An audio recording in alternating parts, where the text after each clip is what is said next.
Today I buried a young Canadian soldier, and I felt impelled to sit down right away and write to his mother.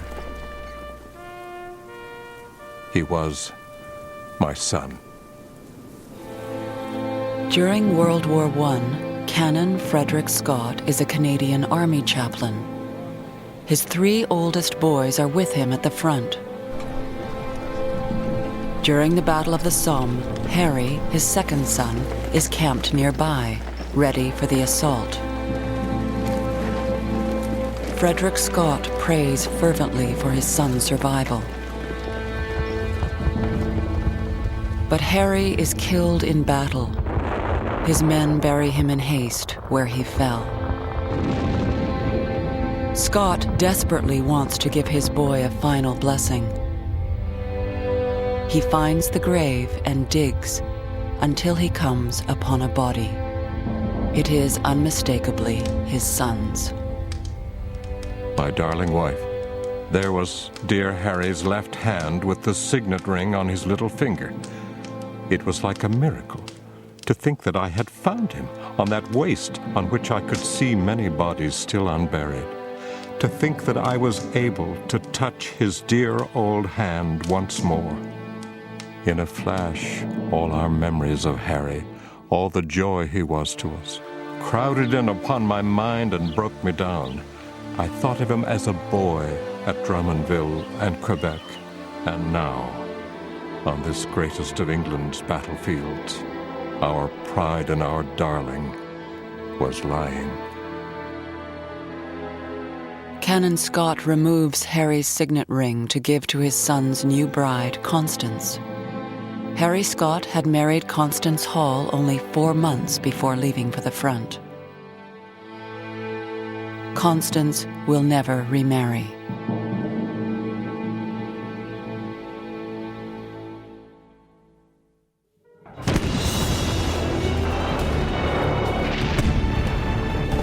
At the dawn of Canada's century, the young country is plunged into the greatest war the world has ever seen.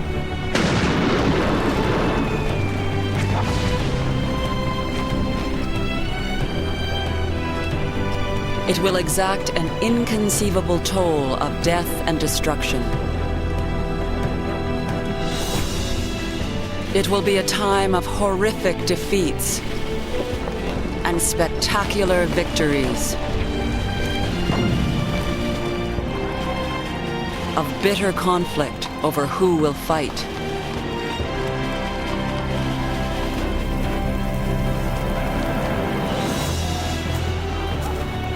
Every part of Canada, every person, every town and city will be transformed in the crucible of war. This is Canada's ordeal by fire.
Dear Maud, you in Canada cannot realize what war is like.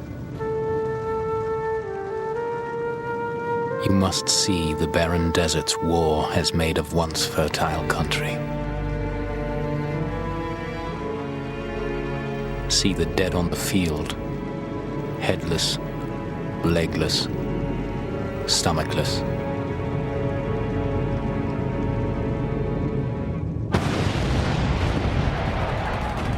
You must have heard the screeching shells and have the shrapnel fall around you. And soldiers marching by these scenes as if they never knew of their presence. Until you've lived this, little woman, you cannot know. Frederick Varley struggles to convey the horror of the war to his wife Maud. Varley is one of a handful of war artists. They paint what words fail to describe.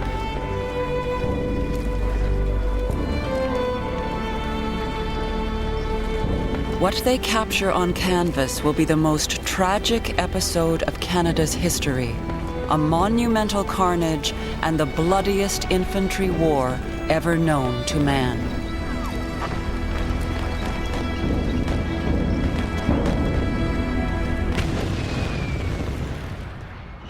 When you hear the rolling of the drums, when you hear the martial music play, all the guns and bayonets are gleaming as the soldiers march away. When you think of the glory of their mission as they fight against cruelty and sin, don't you hear a still voice calling, awake, falling, falling? When war is declared in 1914, Canadians expect it to be a short and glorious crusade for civilization and the empire. Fathers and sons sign up, brothers, underage boys, older men. Each has his reasons: patriotism, adventure, money. Most recruits are single, unemployed, and from the city. 70% of those who enlist are recent immigrants from Britain, eager to defend their homeland from the enemy.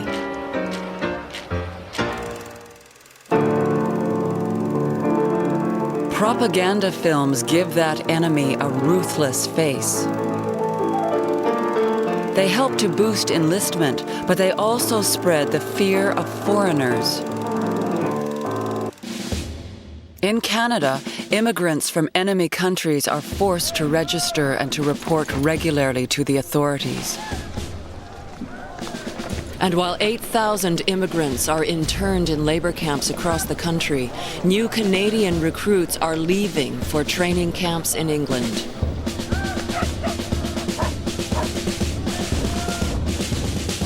We're going to wear a uniform. We're ready to fall in. We're going to help our country in her hour of need to win. Our king and country call on us to fight through thick and thin. In a khaki-covered uniform, fall in. Roy McPhee and his brothers Arthur and John are farm boys from Parry Sound, Ontario. They want to enlist, but they know they are also needed on the farm.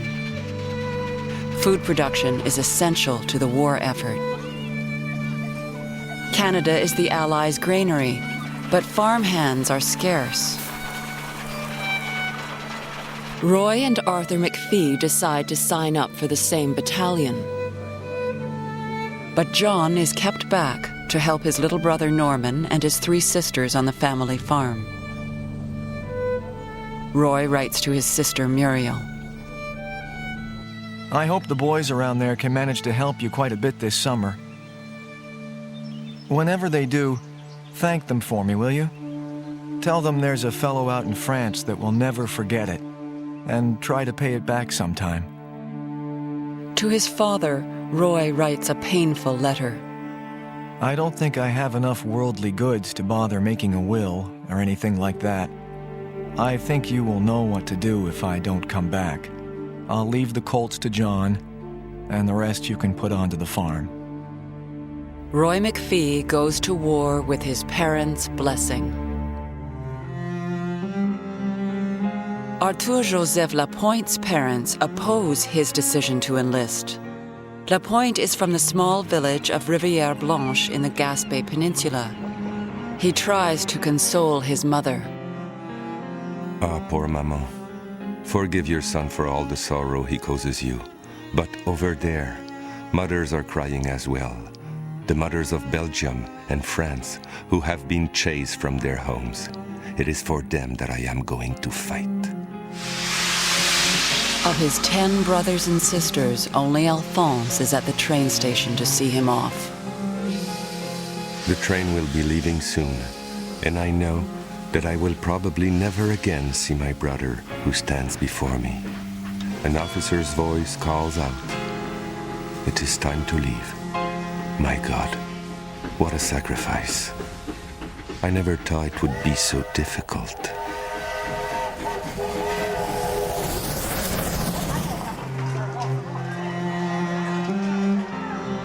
French Canadians have been in Canada for generations. They feel little attachment to France and even less to England, rejecting the British imperialism of many English Canadians. To make matters worse, English is the language of the army. The military's efforts to rouse support fail miserably in French Canada. And yet, despite the need for soldiers, Japanese Canadians face bigoted recruiting policies and must fight to enlist. Black soldiers are limited to a construction battalion. Natives also face many obstacles. Still, 1/3 of able-bodied Native men join the army, all voluntarily. Mike Mountain Horse and his 2 brothers of the Blood Tribe sail to France. The attitude of my people during World War I is sufficient proof of their right to be called British subjects. The war proves that the fighting spirit of my tribe has not been quenched through reservation life. When duty calls, we are there. Our people show all the bravery of our warriors of old. Nellie McClung is a pacifist, but this war is about saving humanity. McClung is a dynamic and controversial leader for women's suffrage and prohibition. She is also the mother of 5 children. By the winter of 1915, her oldest son, Jack, has enlisted and is on his way to the front. This morning we said goodbye to our dear son Jack at the CNR station. Strange fate, surely, for a boy who never has had a gun in his hands. What have I done to you in letting you go into this inferno of war? And how could I hold you back without breaking your heart? Frank Maheu, a lumberjack from Quebec, also has 5 children. He enlists in order to better provide for his family. To his son, he addresses a simple request. I want you to be a good boy. And every night and every morning, when you say your prayer, say a prayer for Papa.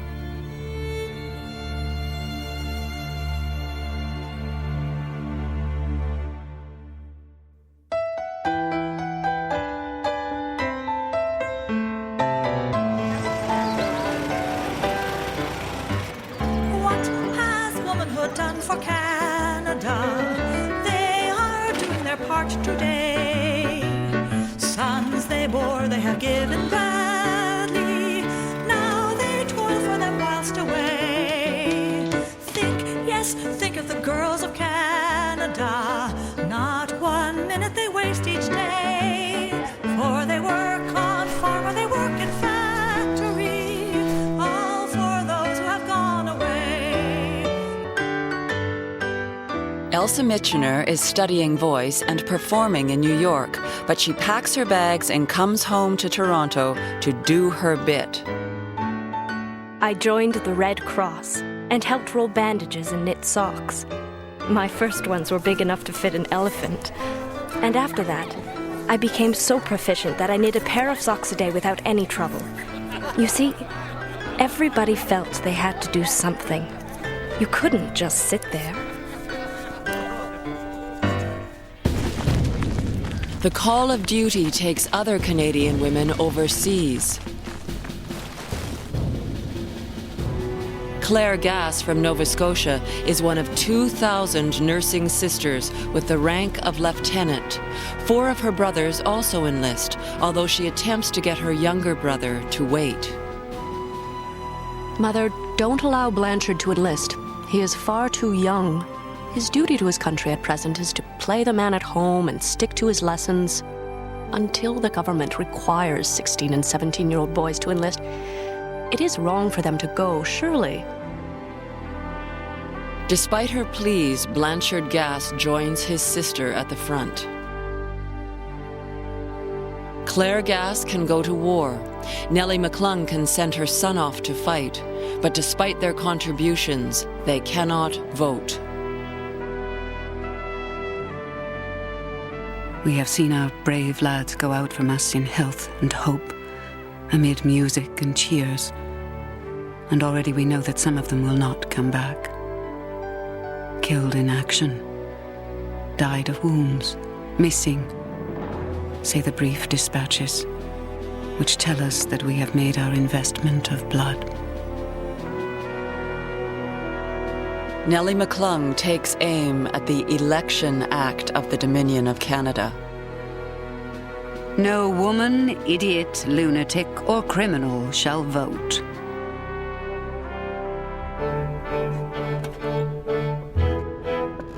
The suffragists believe they possess the moral superiority that comes with their role of mother and homemaker.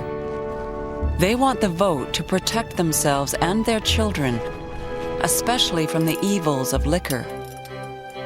When the hand that rocks the cradle rules the world, it will be a safer, cleaner world for the occupant of the cradle. Henri Bourassa, editor of the influential newspaper Le Devoir, is opposed to women's suffrage. He fears for the sanctity of the family. It is the introduction of feminism in its most noxious guise, the voter woman, who will soon spawn the man woman, that hybrid and repugnant monster who will kill the mother woman and the woman woman. Author Stephen Leacock fears more for the sanctity of his social club. I was sitting the other day with another thing like myself, a man. At the next table were a group of superior beings in silk, talking. When women have the vote, said one, there will be no more war. The women will forbid it. There will be no more poverty, no disease, no germs, no cigarette smoking, and nothing to drink but water. It seemed a gloomy world.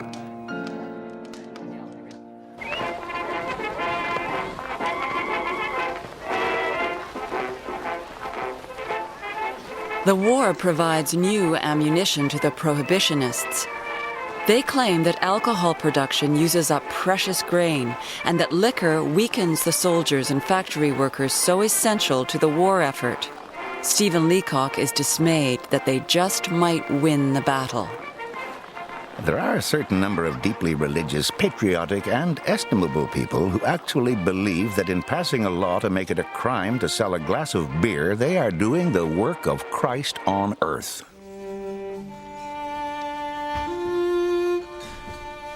There are people who tell us women must not invade the realm of politics where matters relating to the liquor traffic are dealt with. Women have not been the invaders. The liquor traffic has invaded a woman's place in life. Canada is a hard-drinking country with only one dry province, Prince Edward Island. The tavern is often a refuge for working men, an escape from the brutal weather, poor accommodation, low wages, and harsh working conditions. But many men drink away their wages, leaving their families in poverty.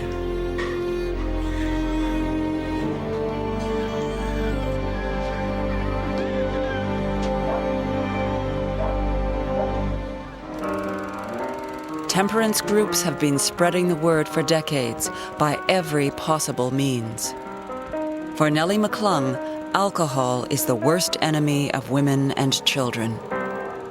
We despise the army of the Kaiser for dropping bombs on defenseless people and shooting down women and children. The liquor traffic has waged war on women and children all down the centuries. 3,000 women were killed in the United States in 1 year by their own husbands who were under the influence of liquor. Non-combatants.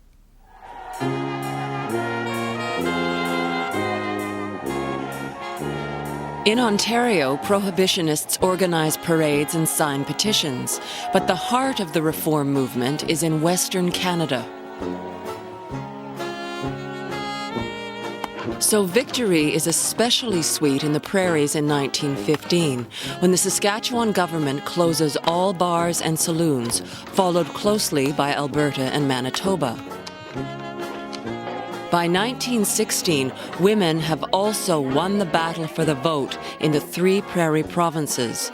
The other provinces follow suit, but Quebec holds out on both fronts. Henri Bourassa is unyielding. I will never succumb to such an excess as prohibition, an English and Protestant invention which doesn't appeal to me in the least. Temperance is virtue, but prohibition is tyranny. In 1918, the Canadian government outlaws the production of alcoholic beverages. It also grants the federal vote to women. But women in Quebec will have to wait another 25 years to get the provincial vote. In this reformed and dry Canada, it is still possible to drink. Alcohol is permitted for scientific, medical, or religious reasons. Long lineups at the local drugstore are common, especially on holidays when many men are suddenly stricken with a disease requiring a prescription for brandy. At the front, Canadian soldiers are bolstered before battle with a shot of rum, unless their commanding officer is a devout prohibitionist. Then the troops get hot soup instead.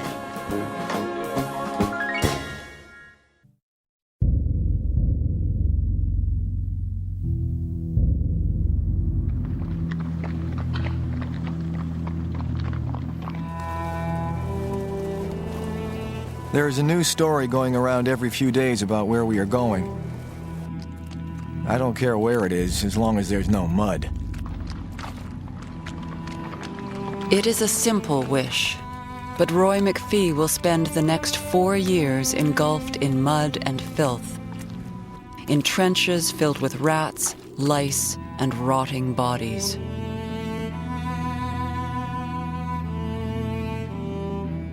When the McPhee brothers enlist, Canada has virtually no professional army. Most recruits are young, inexperienced, poorly trained, and badly equipped. The daily misery of trench warfare will be their teacher.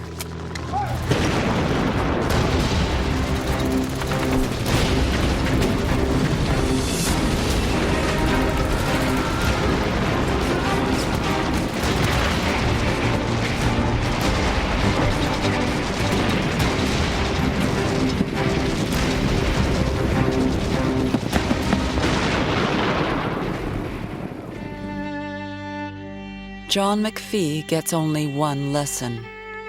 He had waited patiently 2 years to join his brothers, Arthur and Roy.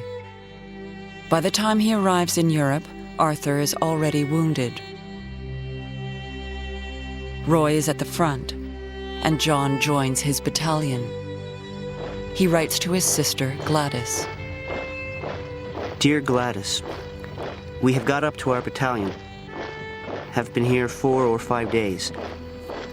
I was up to the trenches for one day. I saw Roy and will be able to see him quite often. He seems to be tough and good. He looks just as fat as ever. It is John's first and last letter from the front. The 19-year-old is killed in the first hours of battle. His brother, Arthur, writes home. Dear Mother and Father, this will be a terrible shock for you folk, as you will have hardly heard that John was in France before you get the word. But if he is gone now, it was because he didn't hang back any. And I know that you would sooner hear the killed in action than to ever hear that a McPhee hung back.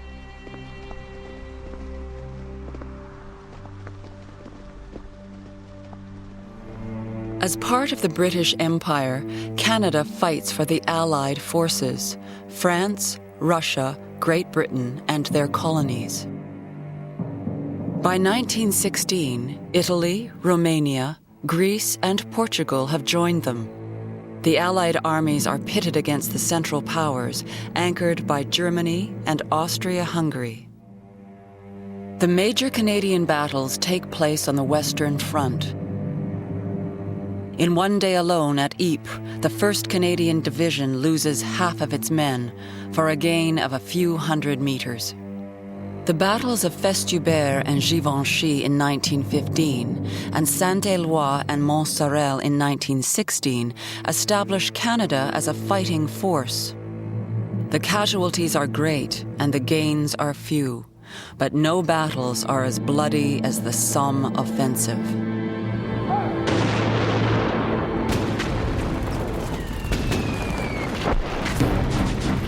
The Battle of the Somme begins on July 1st, 1916. Heroic reenactments are shown to those at home.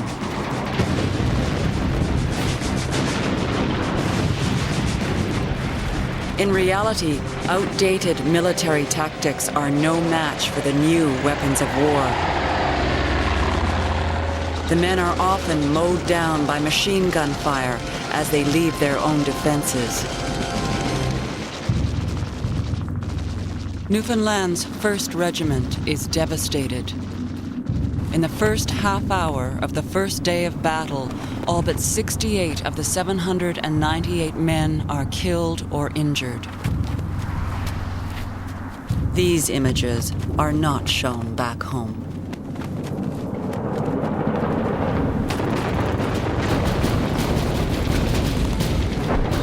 Canada enters the Somme offensive head-on in September 1916. So does Frank Maheu.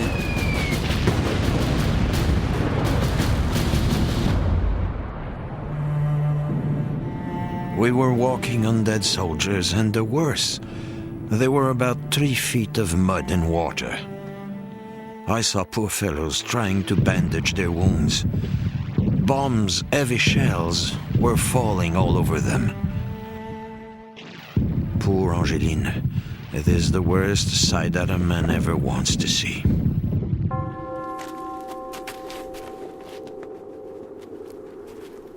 The German and Allied armies lose over 1 million men in the slaughter of the Somme, a staggering price to pay for a mere 10 kilometers of territory. The Germans call this Das Blutbad, the bloodbath. Nurse Claire Gass treats the survivors. Many would prefer to die.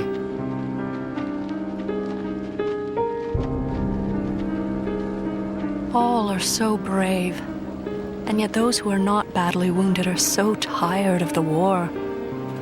Tired in such a hopeless way.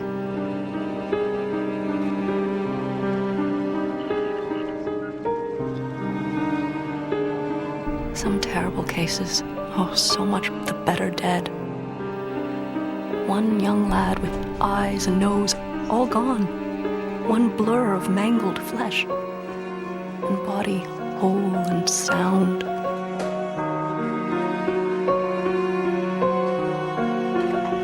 As the war drags on, Claire Gass's patients are treated and returned to the front, if possible. There are not enough new recruits to replace the wounded, the dead, the shell-shocked.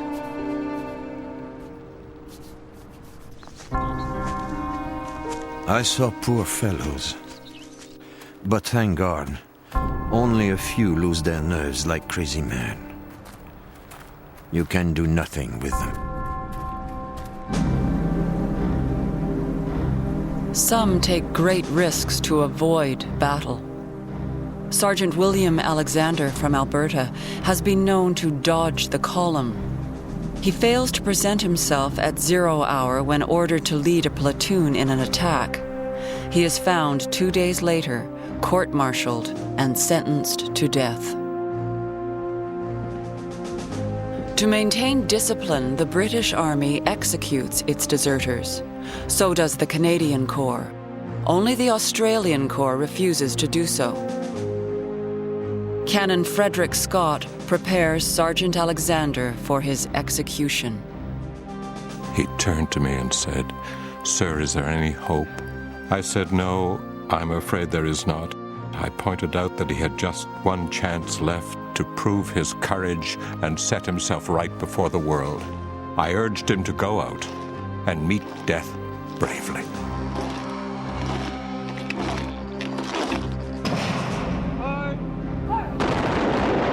Sergeant Alexander is shot by members of his own battalion at 6:10 a.m. the following day.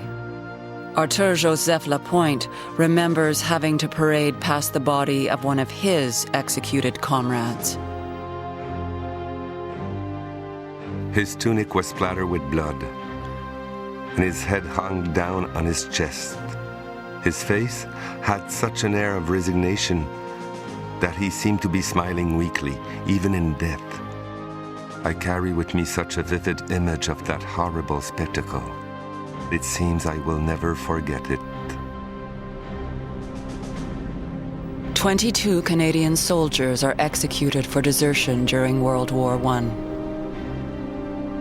In 1916, Prime Minister Borden had increased Canada's military commitment to 500,000 men.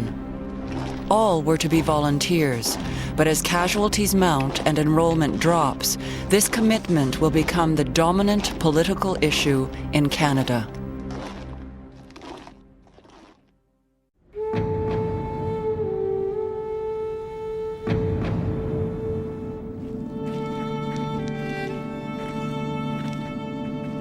In the fall of 1916, Joseph Flavel, head of the Imperial Munitions Board, sails to France to see for himself what the war looks like on the banks of the Somme. The major offensive is over. The battlefield is a sea of frozen mud and rotting bodies. It is an unforgettable sight.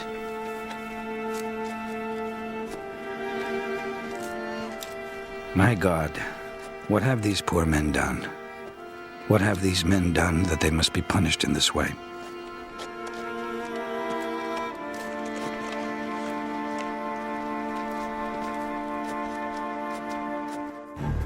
From the beginning of the war, there had been complaints about the shoddy supplies given to Canadian soldiers. Their boots rotted in the mud. Their uniforms disintegrated. Their trenching shovels were utterly useless. Even more troubling was the Ross rifle. Thousands of Canadian infantrymen found themselves frantically trying to free jammed mechanisms in the face of an attack. It is replaced by the British rifle, the Lee Enfield. Canon Frederick Scott is unforgiving.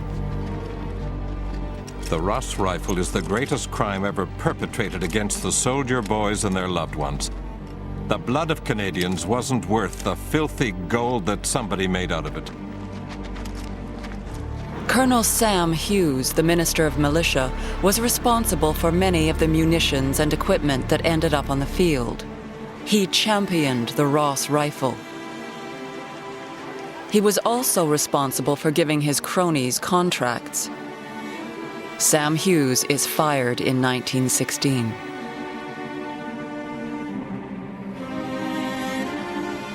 That is when Joseph Flavel, a rich and successful businessman, takes charge.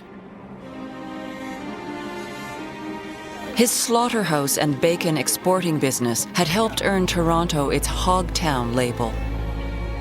Flavel is also a fervent churchgoer and non-drinker with impeccable business credentials. He immediately imposes strict profit margins. The waste and extravagance in securing supplies for war is appalling and must run into fabulous figures. Then, Flavel visits the front. War has become a big business for Canadian manufacturers, but they are not geared up to meet the challenge, and Flavel chastises them about delays and poor quality. As for profits... Profits? I come straight from the seat of a nation, where they are sweating blood to win this war. And I stand before you stripped of many ideas. Profits? Send profits to hell, where they belong. But profits soon become Joseph Flavel's worst nightmare. He is shattered by a terrible revelation printed across the front pages of countless newspapers and magazines. Saturday Night Magazine accuses Flavel of profiteering. The most sordid and despicable trafficking, namely the accumulation of great wealth out of the blood and agony of those who fight in the trenches, and of their women and children who are now living scantily on the pittance of a soldier's pay. Joseph Flavel insists he is innocent.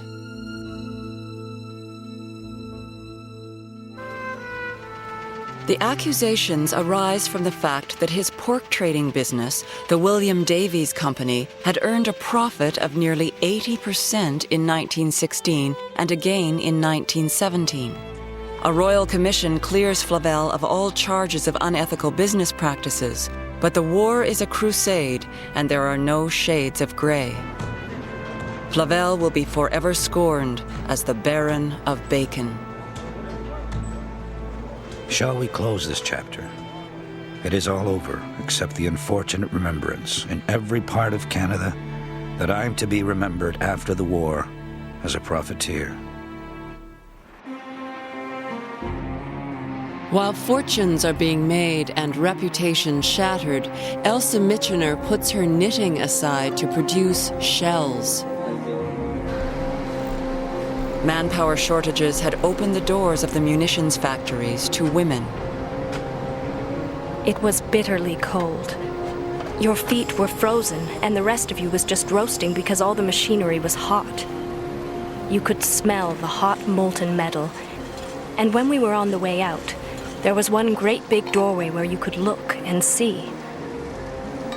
They'd open the furnace, and it would just look like hell.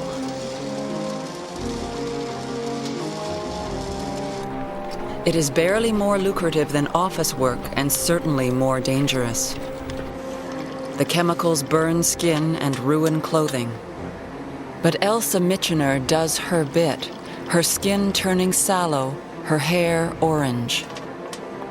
She is promoted to the position of inspector at Toronto's Fairbanks Morse shell factory. The worry and stress is taxing, and after a year and a half, she quits. I couldn't stand that inspector's job. I couldn't stand it because some of the girls in that group, and some were my friends, were laughing and talking too much and not watching exactly what they were doing. And that worried me.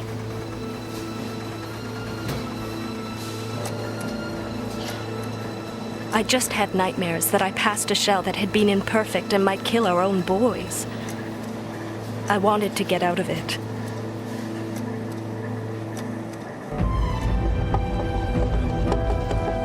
At the front, the 4 divisions of the Canadian Army are stockpiling an incredible amount of munitions for the greatest battle in their history, Vimy Ridge.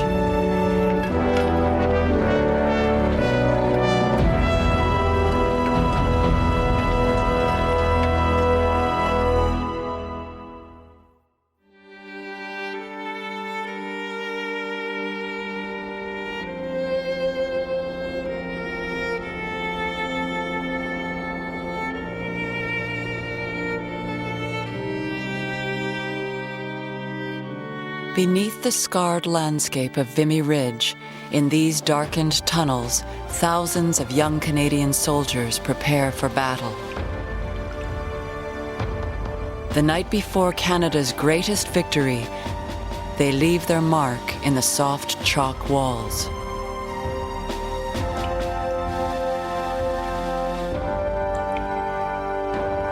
For many, it will be their epitaph.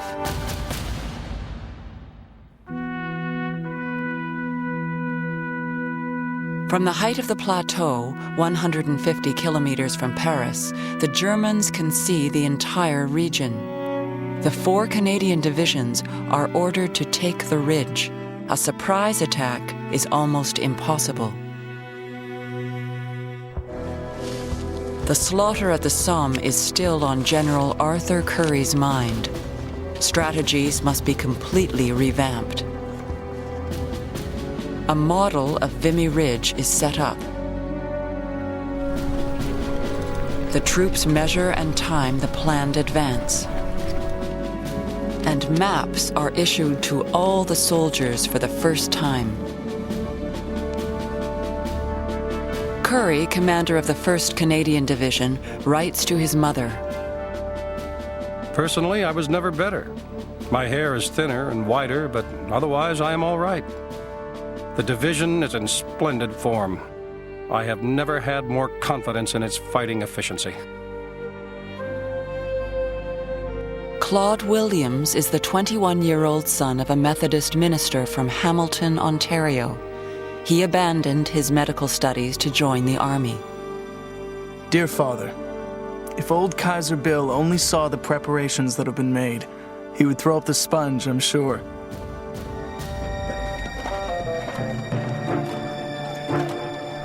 Vimy Ridge is covered with German trenches, shelters, and tunnels protected by barbed wire and machine guns.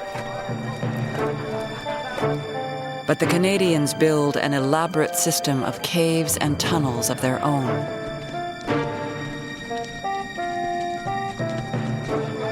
They set up a railway to transport a massive amount of explosives.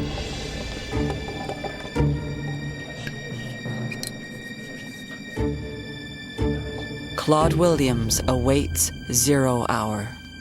The attack was at daybreak. We had to lie in the open trenches all the night. The morning turned out gray, cold, and drizzling. Everybody shivering and chilled to the bone. On April 9th, 1917, Canon Frederick Scott rises at 0400 hours. Never was the spirit of comradeship higher in the Canadian Corps. Never was there a greater sense of unity. There is no visual record of Vimy Ridge. Scenes from other battles help tell the story. The attack begins at 0530.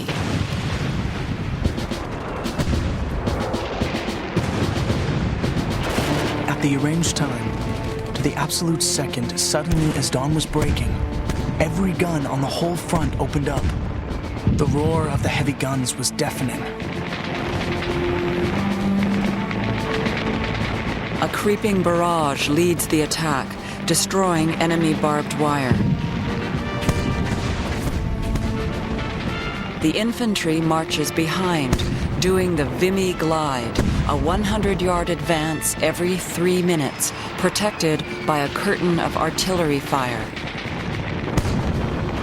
Canon Scott watches as the 4 Canadian divisions fight together for the very first time. I knelt on the ground and prayed to the God of battles to guard our noble men in that awful line of death and destruction and to give them victory. And I'm not ashamed to confess that it was with the greatest of difficulty I kept back my tears. It is at Vimy Ridge that Mike Mountain Horse undergoes his baptism of fire.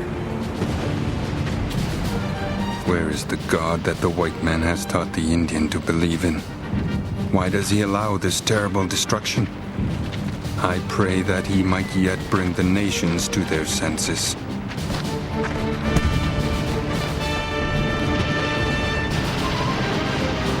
Shoulder to shoulder, the men advance up the ridge as planned, routing the Germans from their trenches.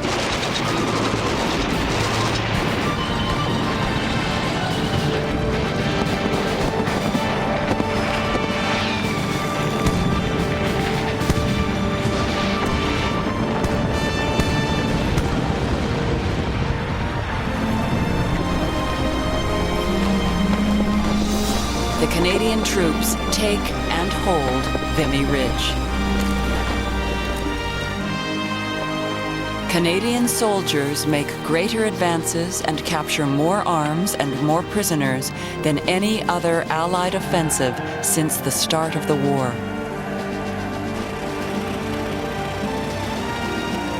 General Arthur Currie is elated. A wonderful success. Every line was captured on time, every battalion doing equally well. The grandest day the Corps has ever had. The sight was awful and wonderful.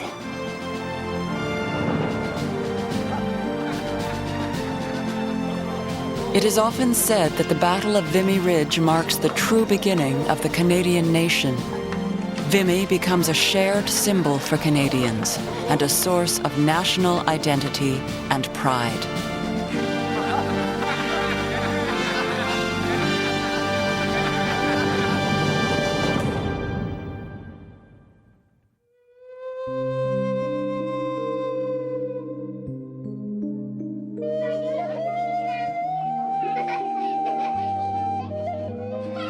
Dear Aunt Winnie, how is the baby?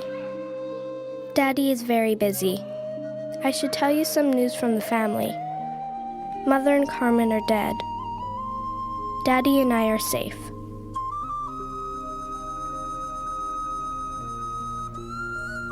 Missing. Donald Cameron. Answers to Donnie.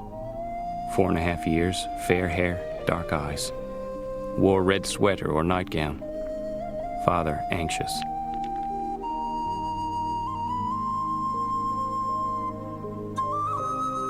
Richmond School, 84 dead. Annie MacDonald, George McClellan, Archie Orr, Catherine Pattison, Lizzie Taylor, Irene Travis, Gertrude Williams,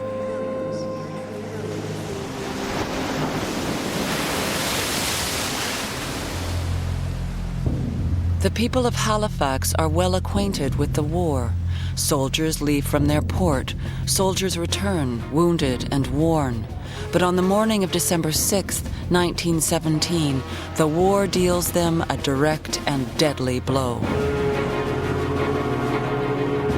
The Norwegian freighter Imo is leaving the port, carrying much-needed supplies to the Belgian Relief Fund.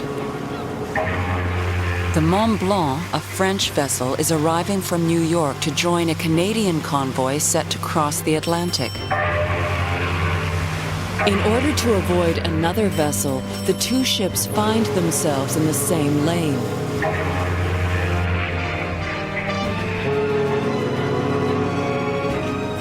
At 8:45 a.m., the Imo hits the Mont Blanc.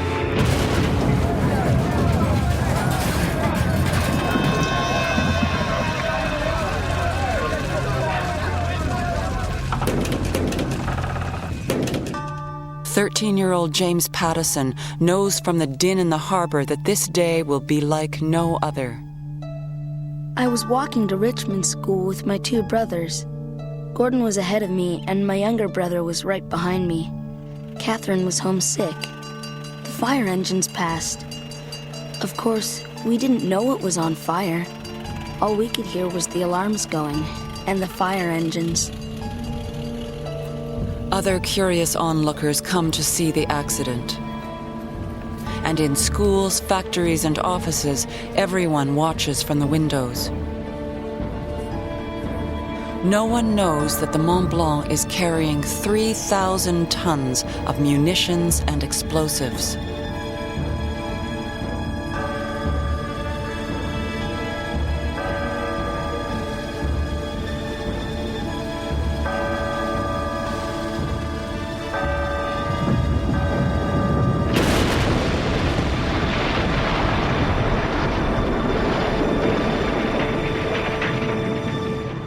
didn't hear the explosion. We felt the concussion. Knocked us unconscious. It did come into my mind. Is this the end of the world? You couldn't hear a sound. Then things cleared off a little and you could hear noises. People screaming, and of course, you could hear the places burning. The force of the explosion sets off the bells in all of the church steeples. The bells will toll for months as the people of Halifax bury their dead. James Pattison loses half of his family. His little brother Alan dies on the way to school. His 10-year-old sister Catherine is killed instantly at home. It is 4 months before his father Vincent's body is pulled from the wreckage of the sugar refinery where he worked. Over 6 square kilometers of Halifax are destroyed. The explosion kills 2,000 people and another 9,000 are wounded. The next day, the city is swept by a massive snowstorm, slowing the critical relief efforts.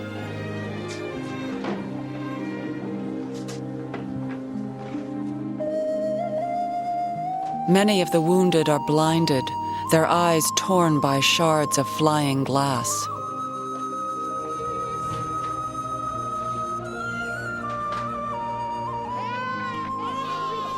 A large number of children are orphaned.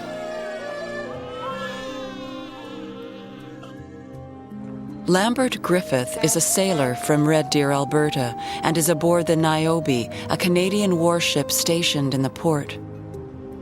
2 days after the explosion, he scribbles a note to his wife. Hundreds were killed in their houses miles away, even poor little children in their schools. There is to be a big funeral tomorrow, about 100 unidentified bodies to be buried. Thank God 100 times that you and the dear little girls were not here. The tragedy happens 3 weeks before Christmas. There will be no Christmas here, as it is a city of sorrow. Poor children without parents. We will get no leave. Do what you can, my old love. The Halifax explosion is the most devastating disaster on Canadian soil, and the biggest man-made explosion in history. Until Hiroshima.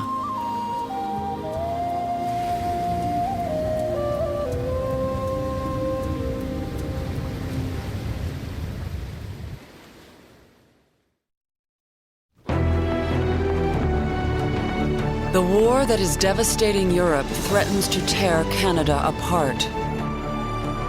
And when the killing fields fall silent, Canada will not know peace. A plague will claim thousands of lives. Canadians will cry for reform and revolution. But this will soon become a decade of new ideas, new inventions, and unparalleled wealth. A boom some think will never end.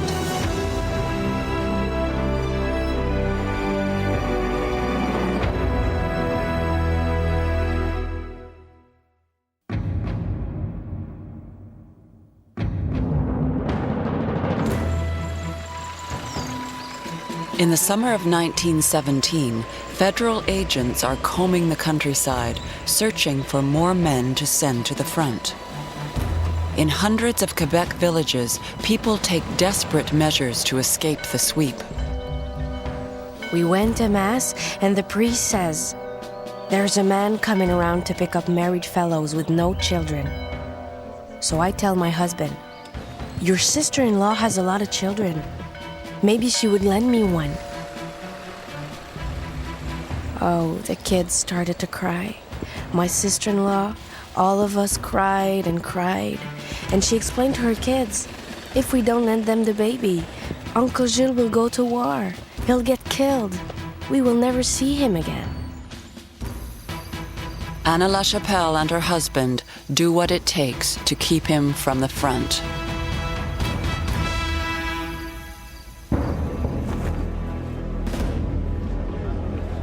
Canada had promised to field an army of 500,000 men, but they are being mowed down faster than they can be replaced. Prime Minister Borden had also vowed that there would be no conscription. But when he goes overseas and visits wounded Canadian soldiers in British hospitals, he breaks his promise. Keeping Canada's commitment to them and to the Allies is a matter of honor. If the survivors of these 400,000 men return to Canada feeling that they have been betrayed, have been abandoned, what will we tell them when they demand answers?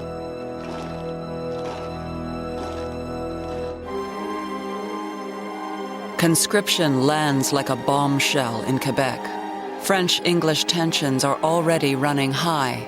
French Canadians are enraged that Ontario has banned French as a language of instruction in its schools.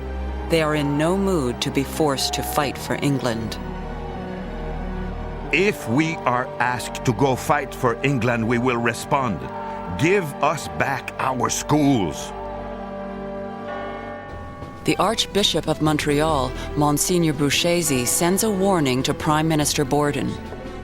Dear Sir Robert, do you not think, in light of our population, that we have largely done our share? The people are agitated. In the province of Quebec, we can expect deplorable revolts. Will this not end in bloodshed? Dear Archbishop Bouchesi, I had the great privilege of looking into the eyes of tens of thousands of men at the front, who look to us for the effort which will make their sacrifice serve the great purpose for which it was undertaken. No one realizes more fully than I do the gravity and importance of the step which I have taken. Henri Bourassa is firmly opposed to conscription, despite the jeers of Ontario colonists who refer to him as Herr Bourassa. It is your duty, as Canadians and as British subjects, to do all you may possibly do to prevent the conscription bill from being voted. Your first duty as Canadians, whether of French or English blood, whether Catholic or Protestant, is to save Canada from ruin and suicide. Sir Wilfrid Laurier, now leader of the opposition, is also convinced that conscription will tear the country apart. Is it not true that the main reason advocated for conscription, not so much publicly as privately, not shouted but whispered, is that Quebec must be made to do her part, and French Canadians forced to enlist compulsorily since they did not enlist voluntarily? The debate is passionate, and not only in French Canada. In English Canada, many workers, farmers, and non-British immigrants also oppose conscription.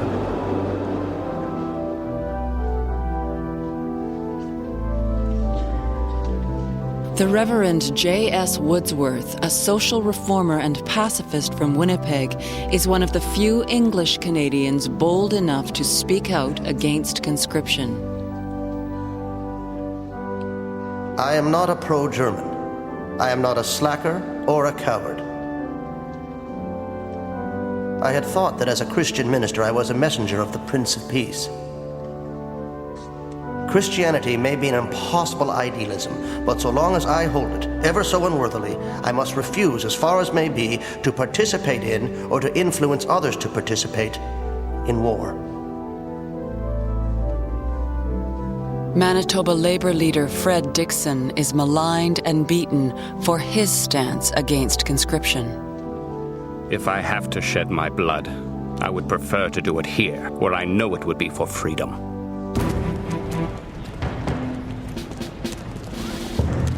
Despite furious objections, in August 1917, military service becomes obligatory for single men from 20 to 45.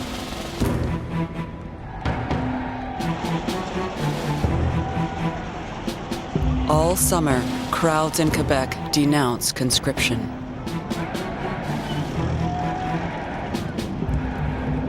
Night after night, thousands march in Montreal.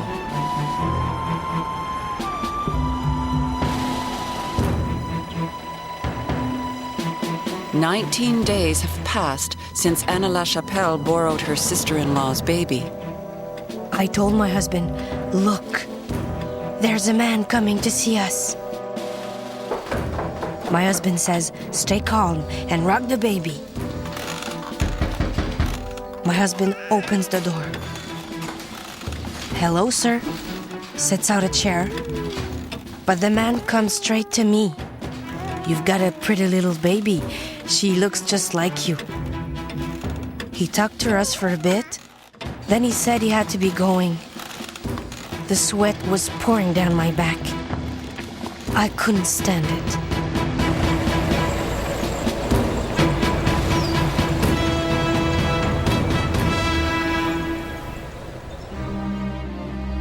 In Ottawa, conscription destroys the Liberal Party.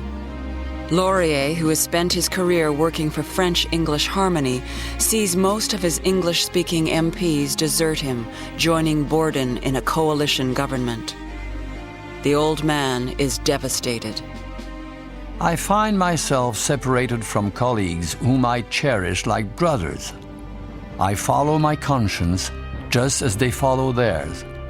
But this means we are living through tremors which, unless they subside, could shatter the country into pieces. In October 1917, Borden calls an election. Conscription is the only issue. Our first duty is to win. The ground must be carefully and completely prepared. The Tories launch a strong campaign against Quebec. It becomes the foul blot on Canada. French Canadians are called slackers and cowards, and Wilfrid Laurier is depicted as a traitor. To ensure victory, Borden passes a draconian law, the Wartime Elections Act. All those who had come from enemy countries within the past 15 years are stripped of their right to vote. Others, however, are given the vote for the first time.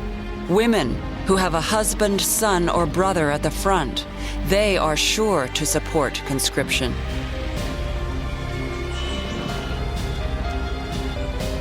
To no one's surprise, the Union government wins.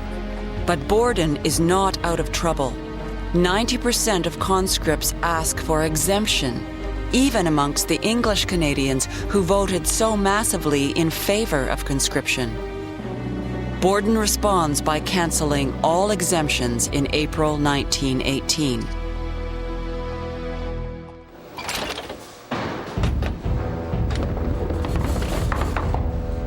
It is in Quebec City that Archbishop Bruchézy's worst fears come true.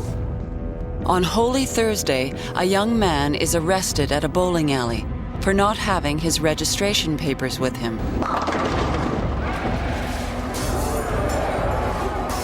A mob gathers and turns violent. Canon Scott's wife, Amy, lives in Quebec City. They ransacked the registrar's office in the auditorium building in their hunt for papers, set it on fire, and then turned their attention to the two government newspaper offices, L'Événement and the Chronicle, smashing everything to pieces. The mob riots for 4 days. Soldiers from Ontario and the West are sent in. The evening of Easter Monday, 1918, ends in violence and death. Amy Scott writes to her husband.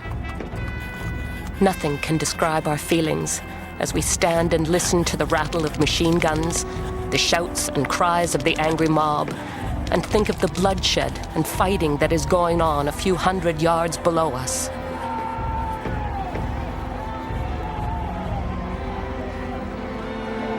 In all, 4 unarmed civilians are killed and dozens injured. Honoré Bergeron, a 49-year-old father of 6.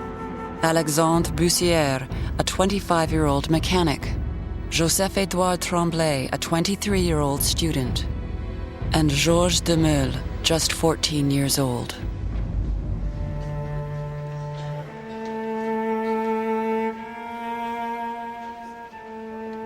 The army started shooting.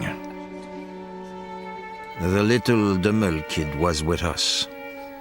We got down on all fours along the sidewalk. The Demeule kid took off across the street and got hit. Next morning, when we got to work, pieces of flesh were still all over the fence where Demeule had been hit.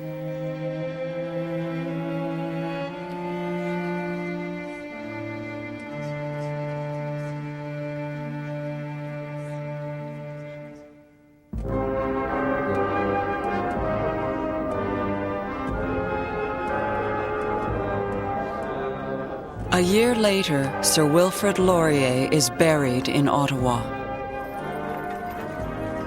Canada's conscripts had helped bring the war to an end in 1918. But Laurier's dream of unifying English and French Canadians has been shattered. Not since Louis Riel was hanged has the country been so divided.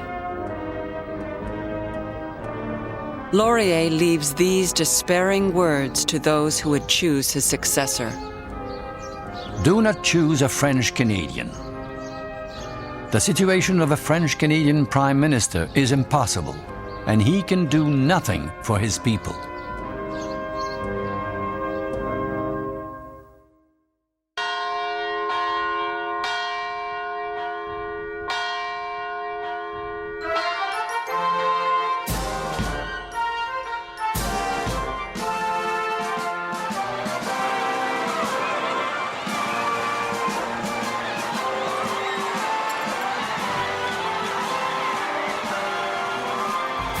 On November 11th, 1918, the armistice is signed.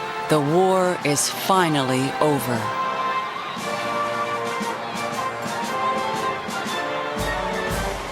People around the world fill the streets, kiss strangers, laugh, cry, dance, and sing. In Canada, there are parades and celebrations everywhere. And yet, even as people celebrate peace, a new horror has begun. We were so glad the war was over, and our brave boys came home again. But what they found on their returning was worse than on the battle plain. For now they saw their sisters dying, mothers and fathers, brothers too. In all the world, no place is safe from the deadly grip of the Spanish flu. The war may be over, but one of the most terrible epidemics in history rages on. The Spanish influenza kills more than 20 million people. In Canada, it claims almost as many lives as the Great War.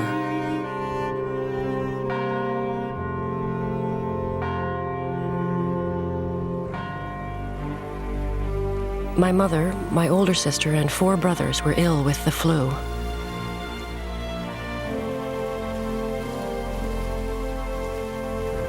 After 8 days, my mother, only 40 years old, got pneumonia and died.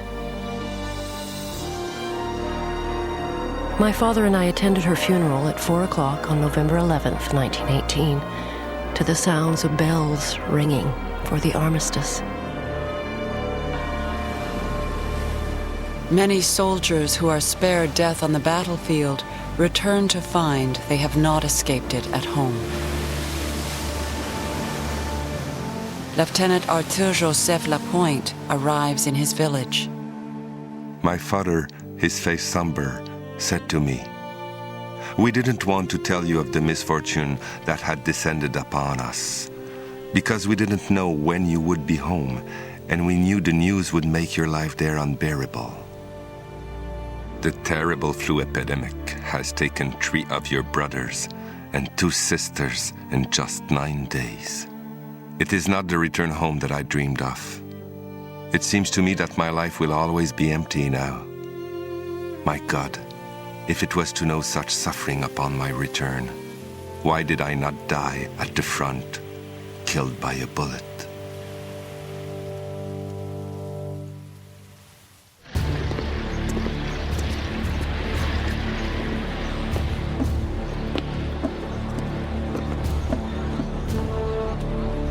The soldiers' dreams of a better world after the war are not to be.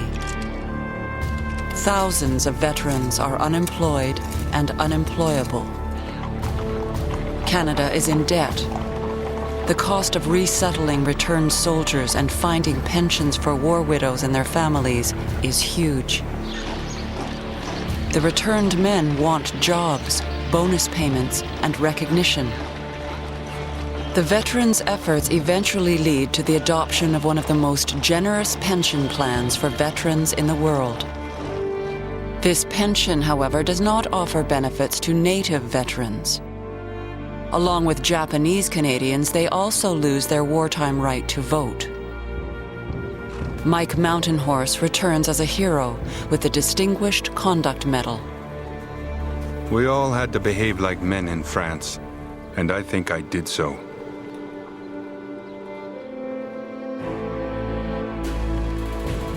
Following the custom of his people, he paints the story of his war experience on a cowhide robe.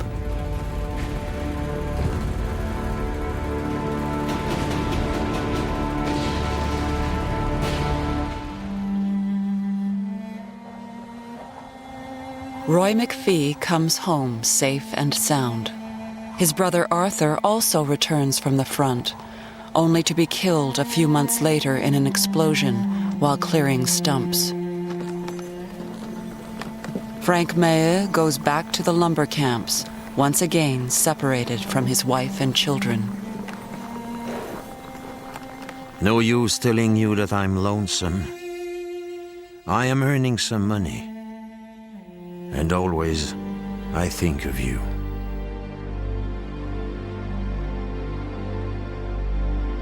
Nellie McClung's son, Jack, comes home without a scratch after 3 years in the trenches. But his mother knows that her son will never be the same. I knew there was a wound in his heart, a sore place. That hurt look in his clear blue eyes tore at my heartstrings, and I did not know what to do. When a boy who has never had a gun in his hands, never desired anything but the good of his fellow men, is sent out to kill other boys like himself, even at the call of his country, something snaps in him, something which may not mend. Canon Scott returns to the pulpit of his Anglican church in Quebec City. In spite of the loss of his son Harry, he has not lost hope for his country. The Treaty of Versailles at the end of the war awards Canada her own place in the League of Nations. Canon Scott preaches a fresh, proud Canadian outlook. Pessimists and alarmists are lamenting the unsettlement of the times. But when we consider that we were plunged in a war, the end and duration of which we could not foresee, I think the settlement of our condition today is a marvelous achievement and testifies to the common sense and sanity of our young country.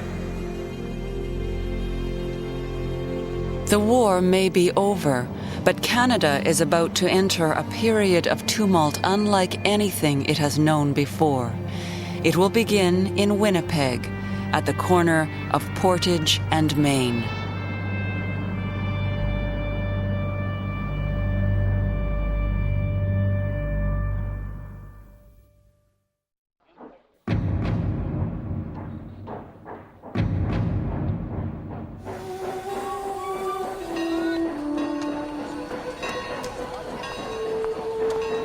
How dare you ask a man to go out and risk his life? And when he returns, calmly request him to hand in his uniform, and in exchange, hand him a pittance that will reduce a once self-respecting citizen to a miserable pauper, dependent on either charity or friends. Helen Armstrong is worried about the bleak future facing returning soldiers in the working class after the war. Fred Dixon is angry about the past. Those responsible for the Ross rifle, defective shells, shoddy clothes, paper boots, and the whole black record of profiteering gave 10,000 times more aid and comfort to the enemy than all the socialists and conscientious objectors put together. People were expecting a better world after the misery of war. Instead, many people cannot find jobs. Inflation is rampant. Round steak is up from 10 cents to 39 cents a pound, and coffee has doubled in price.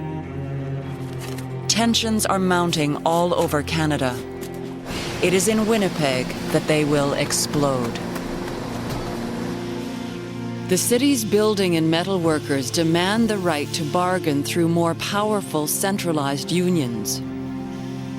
Winnipeg's employers refuse. Fred Gordienko, a Ukrainian blacksmith, works in a CNR shop. I meet a union leader in the street. He tells me, Fred, we can't avert a strike. We have to go because they don't want absolutely to take consideration of what we want. He told me, we don't like strike, but we're forced to do it because the other way? How do you defend your rights? Blacksmith, local 61. 121.46 against. When their demands aren't met, the building and metal workers walk off the job on May 1st, 1919. It is an ordinary strike, but it sparks an extraordinary response.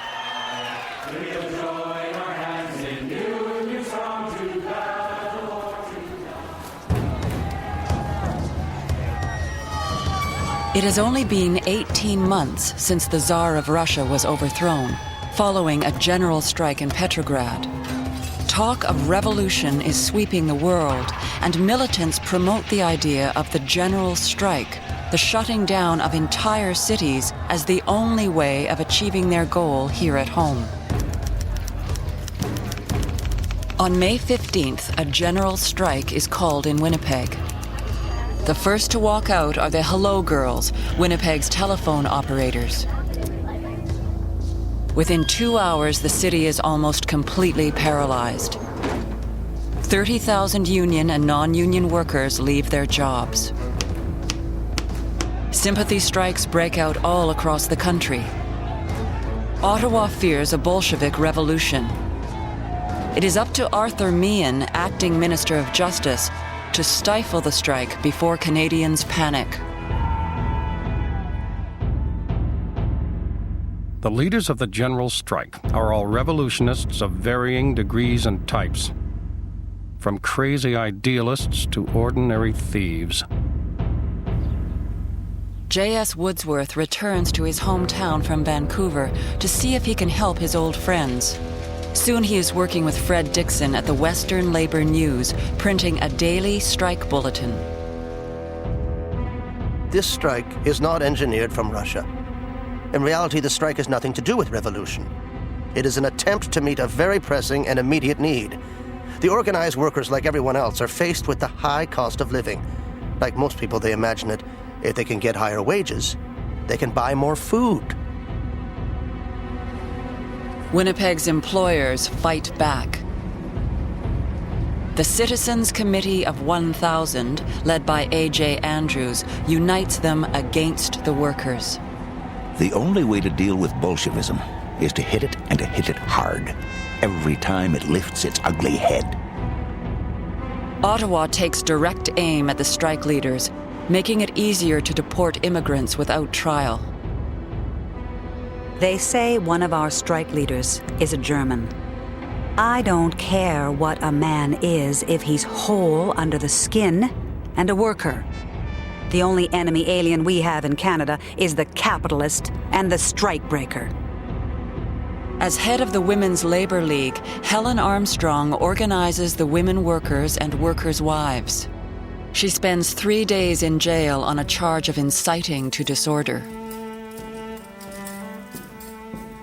Peace is all right for the folk who ride in automobiles and the thugs in red coats who do their bidding. There will be no peace for the worker until we get a living wage and proper living conditions.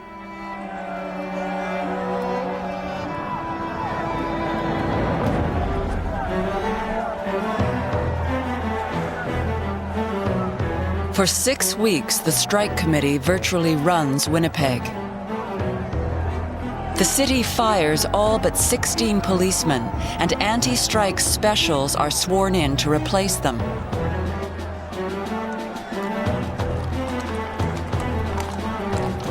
The Royal Northwest Mounted Police, the Redcoats, are also brought in. On June 10th, a crowd gathers to hear a speech. The special police try to disperse them. A riot breaks out, in which one police officer is injured. The strikers seem to be winning.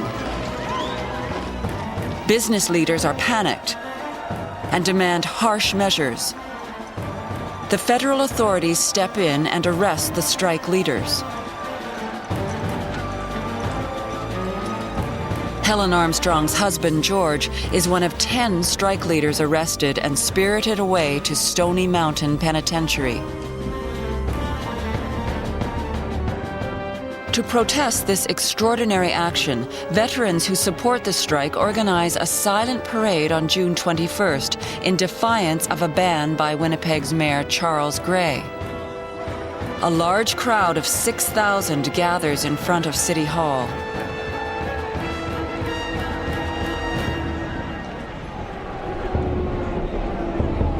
A streetcar operated by strikebreakers approaches on its route.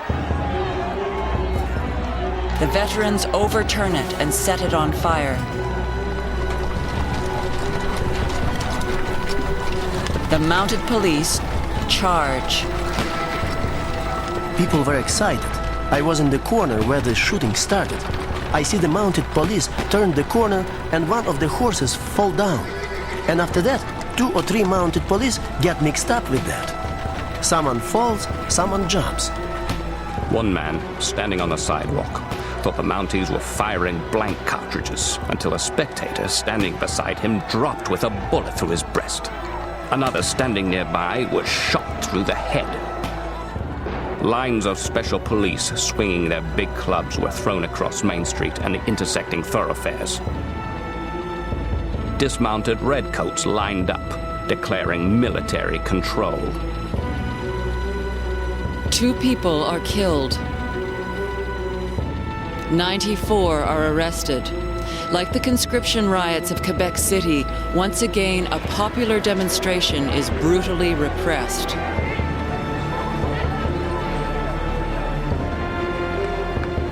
"40 days after it began, the largest social revolt in Canadian history has been crushed.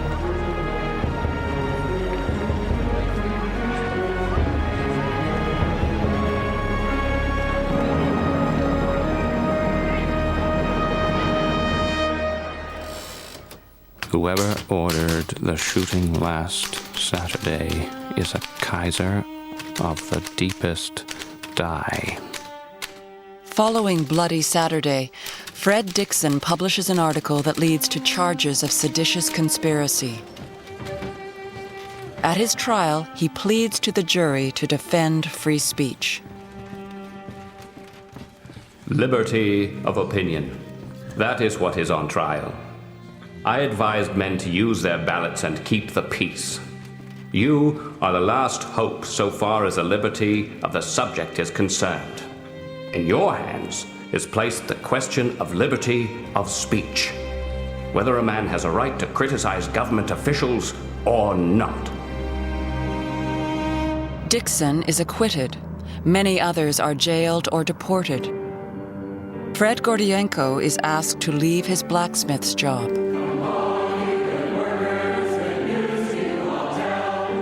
they start to lay off after the strike. The Russian, the immigrants, start to lay them off, and then they come to lay me off too. The union try to fight. They say, if you want, we will fight for you. I said, this job in the shop. The smoke, the dirt, is not worth to put all the union to fight. And so we went, about 5 of us. In the years to come, there will be other defining clashes between labor and capital. Glace Bay, Nova Scotia, is virtually occupied by the army during a bitter strike in 1925. And beyond the factories and smelters, a new movement is arising, one that will reshape the political face of Canada.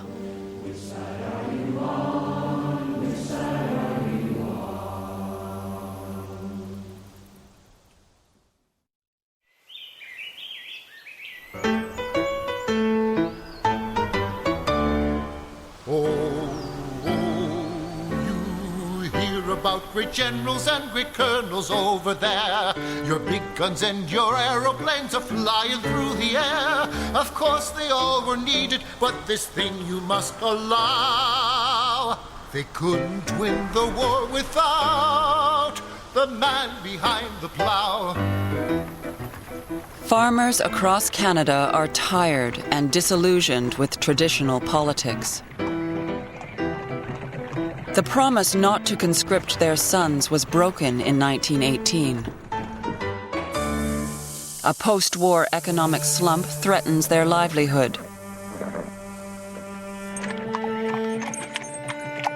And now the young are heading to the cities, leaving the land.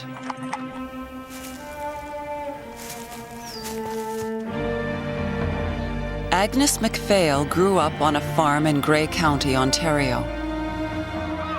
She is a schoolteacher now, but remains keenly aware of the farmer's plight. To farm is the most arduous and most poorly paid of all occupations. Farmers work 12 hours a day to feed people who work 8 hours, and still some people call that a square deal. The time has come for the farmers to defend their interests, and like the workers in Winnipeg, they organize.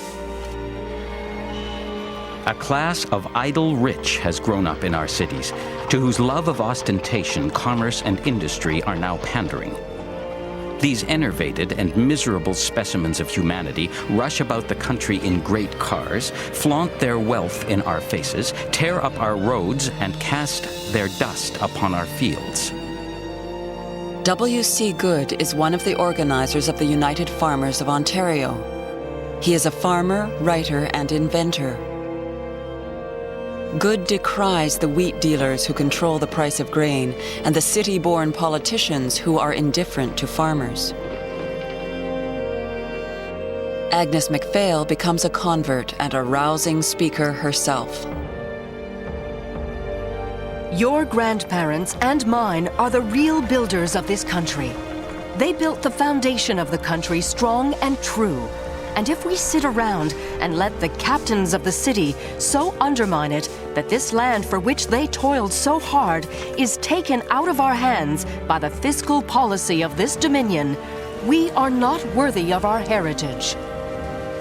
The United Farmers of Ontario become a powerful political force, winning the provincial election in 1919. Then the tide turns west.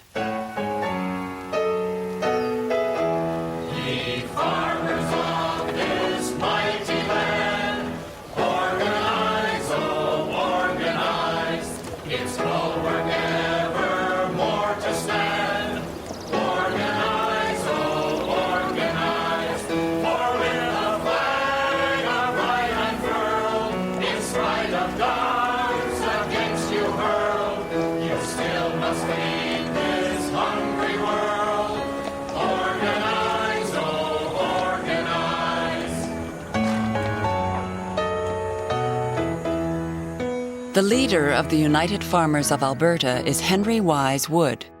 He came to Canada from the U.S. in 1906. over 100,000 Americans had settled in the prairies, bringing with them a tradition of protest. We as farmers are downtrodden by every other class. We have groveled and been ground into the dirt. We are determined that this shall not be. We will organize for our protection. We will nourish ourselves and gain strength, and then we shall strike out in our might and overthrow our enemies.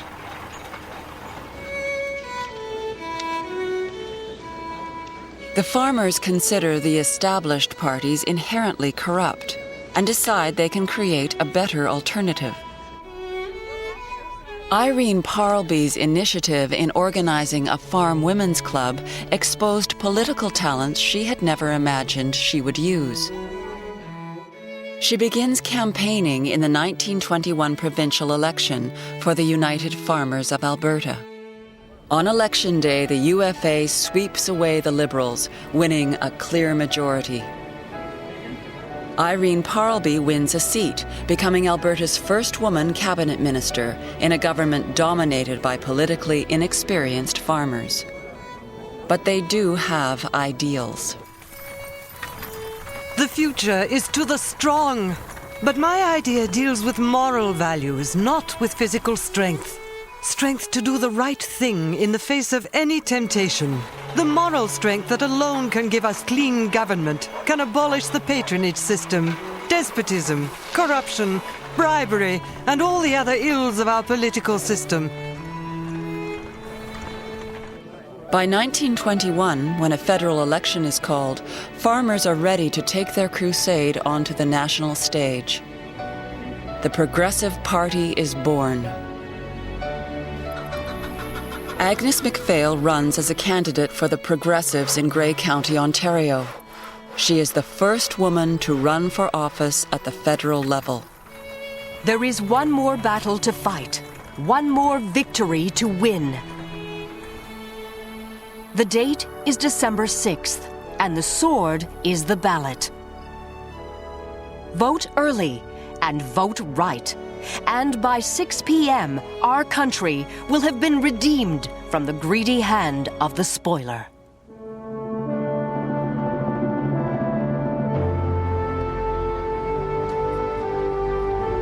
William Lyon Mackenzie King, the new Liberal leader, becomes Prime Minister.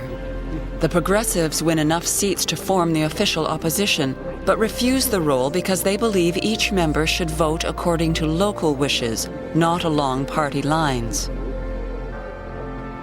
The political map of Canada will never be the same. At the age of 31, Agnes MacPhail becomes the first woman to sit in the House of Commons.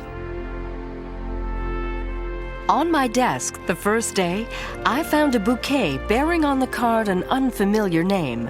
I was much interested, until I found that it was the loser of a wager who bought the flowers. Poor chap. Well, I enjoyed them anyway.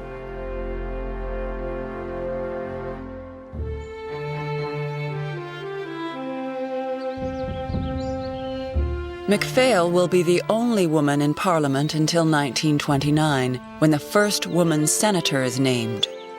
Earlier that year, the Alberta Five: Emily Murphy, Nellie McClung, Irene Parlby, Louise McKinney, and Henrietta Muir-Edwards went all the way to the British Privy Council with the Persons Case. It is ruled that women are persons and as such can sit in the Senate.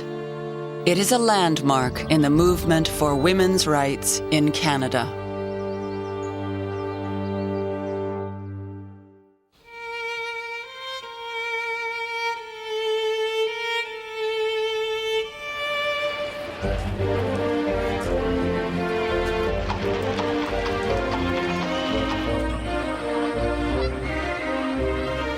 Florentine Maher had always lived in the small Quebec village of Warwick. She is 32 and the mother of 6 children.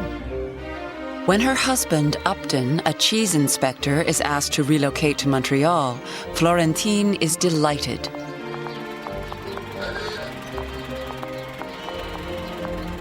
My childhood dream is coming true.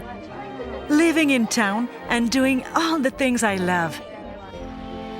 We moved to Montreal in August 1922.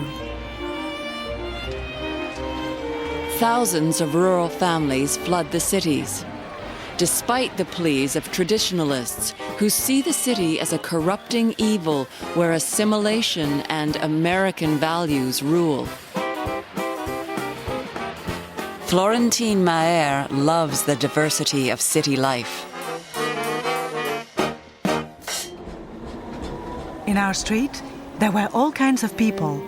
Day workers, the wealthy, the unemployed, a milkman, and 2 Italian families, the Colangelos and the Materesses.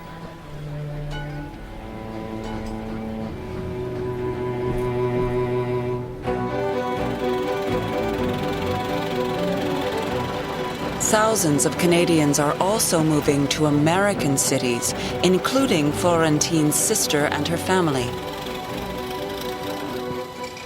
Between 1921 and 1931, almost 1 million Canadians moved south, mostly from Quebec and the Maritimes.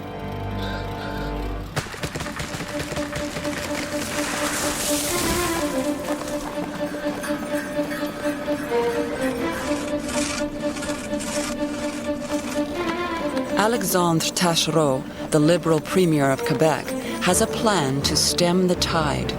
Taschereau solicits American investment in the development of Quebec's largely untapped natural resources. There is a factor in our national expansion that the government will not neglect. That of the preservation of our population and the repatriation of our people who live in the United States.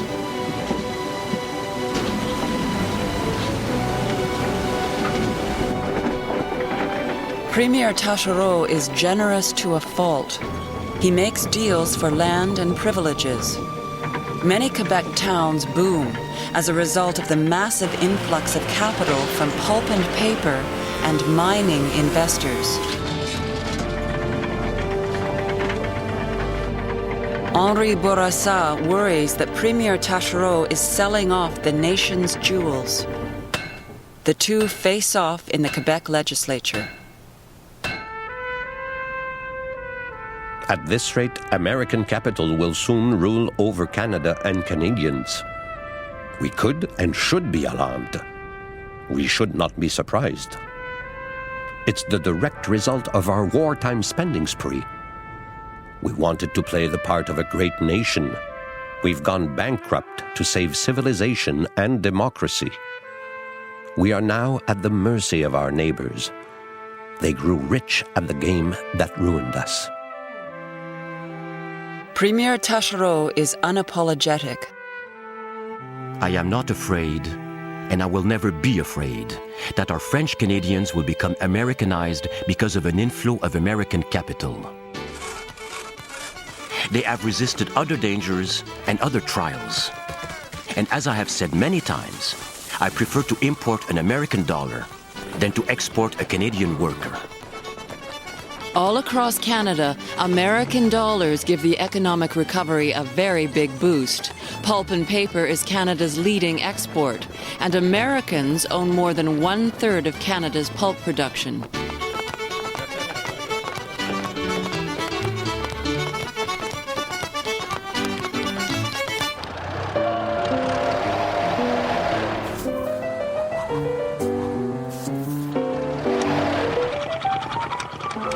Canadians also drive American cars, and American-owned automotive plants stretch in a thin line from Oshawa to Windsor. By the end of the decade, the American Big Three manufacture 3/4 of the cars purchased in Canada.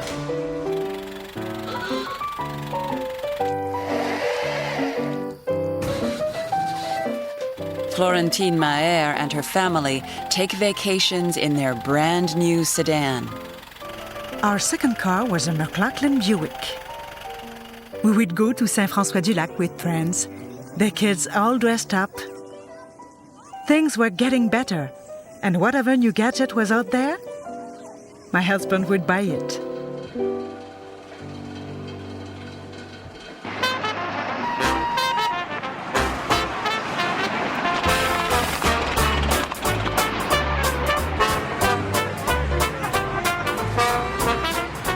After years of hard times, people just want to have fun.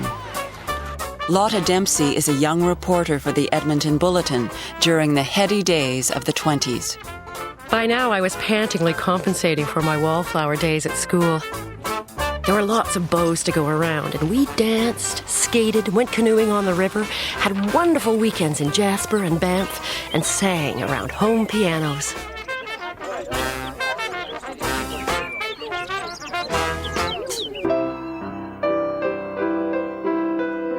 Florentine Maher's favorite activity is the cinema. I wouldn't miss an opportunity. I had lived so long without any of these distractions.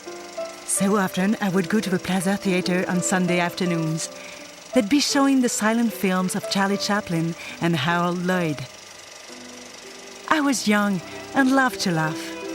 It was so much fun.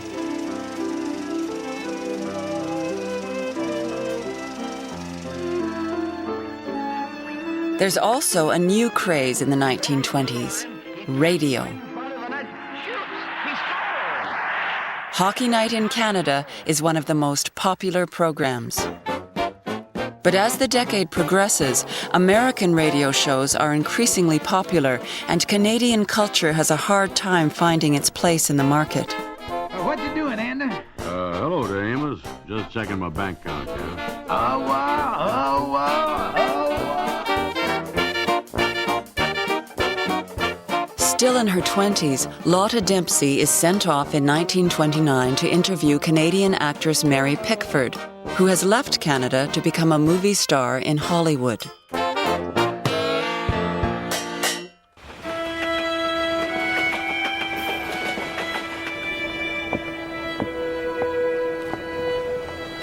I came home aglow with adventure and determined to repay the boss with good performances, then to take off to farther fields. But something had happened while I was on the train journey back. The date was October 24th, 1929. The stock market had crashed.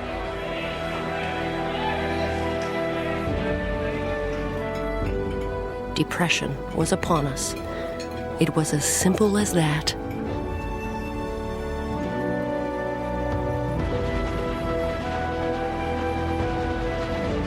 While the Depression rages, Lotta Dempsey will provide for her parents. She still has a job, though her salary is cut by half.